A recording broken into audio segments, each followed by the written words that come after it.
Welcome to the Spiritual Hour. Mad Mix here. Happy Mother's Day to all the awesome mothers out there. What happens in the US for Mother's Day? You take your mother out for brunch. And usually there is mimosas flowing or maybe Bloody Marys. But today I'm going to try out a cocktail that came out about 25 years ago called the Breakfast Martini. It is not really a martini. It's called Breakfast Martini just because it's served in a martini glass, I guess. It's not a true martini, but it's called Breakfast Martini. A famous bar professional called Salvatore Calabrese. It's Italian heritage. I hope I didn't mess up the name. Lived in England, married to an English lady. As a true Italian, he would always have a cup of coffee in the morning and that was it, no breakfast. His wife pestered him for years apparently. And he decided one day, fine, she gave him a piece of toast with butter and marmalade, orange marmalade on it. He ate it, but then he realized marmalade, ooh, beautiful. He went to work to his bar, I think it's called the Library Bar in London, and this is back in 1996, 97. He tinkered with stuff and came up with this recipe. So let's try it. I'm using a gin called The Botanist from the island of Islay in Scotland. You could use any gin. I've tried this drink before, made it with Bombay Sapphire, but I realized in my house there's a 1.75 liter bottle of the Bombay Sapphire. I don't know if I can pick it up, but anyway, so I'm using this one. What are we doing? 1.5 ounces of a nice gin. So let's pour that in there. 1.5 ounces of that, and then about 1/2 ounce of nice freshly squeezed lemon juice.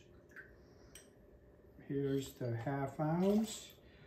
Then Cointreau, which is a orange liqueur. This would be about, I just messed up. We need 3/4 ounce of this, so I'm going to add another 1/4 ounce. Sorry about that.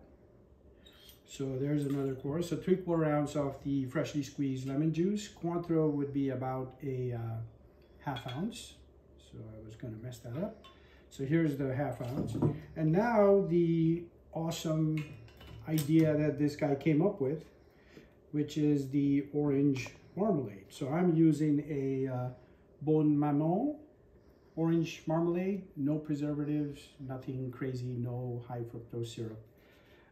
But it's made out of bitter orange, so you got a little bit of orange peel in there. He usually puts a good dollop of that right in the mixing tin, so there it goes. And by the way, he had no clue, Salvatore didn't, when he came up with this thing, that back in 1930 in the Savoy cocktail book from Harry Craddock, there was a cocktail called Marmalade cocktail.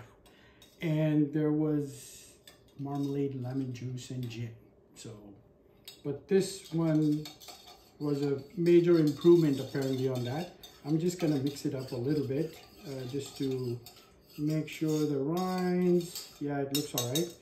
And now we'll put a bunch of ice and then shake the heck out of it. Right, and here we are. So now we're gonna shake it.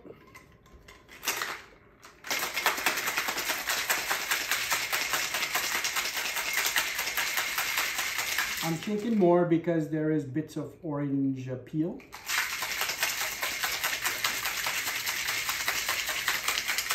Okay, that should be enough. Let's get a martini glass,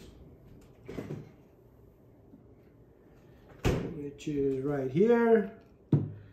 And we will double strain it because there is citrus, there is bits and pieces of the marmalade.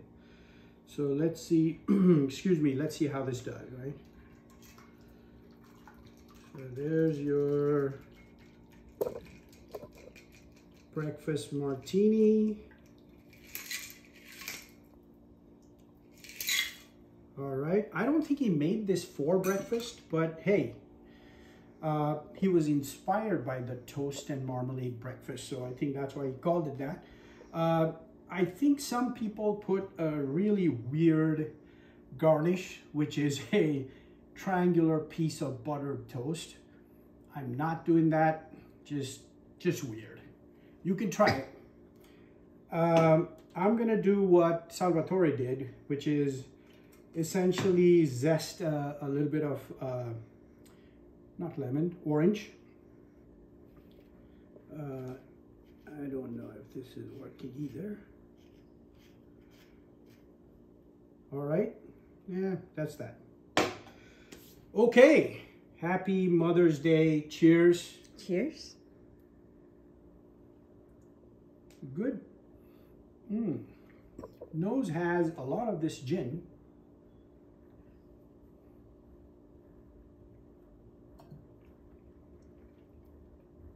Oh wow, that actually, this came out better than what I did last time, which was probably a year ago. I had used a regular London Dry, not this one. I think I had put too much of Cointreau last time and probably too much of the marmalade. It had turned out very sweet, but this one is good. So doing 3/4 ounces of the lemon juice, a dollop of the marmalade, and 1/2 ounce of the orange liqueur turns out to be pretty good. Cheers. Cheers again.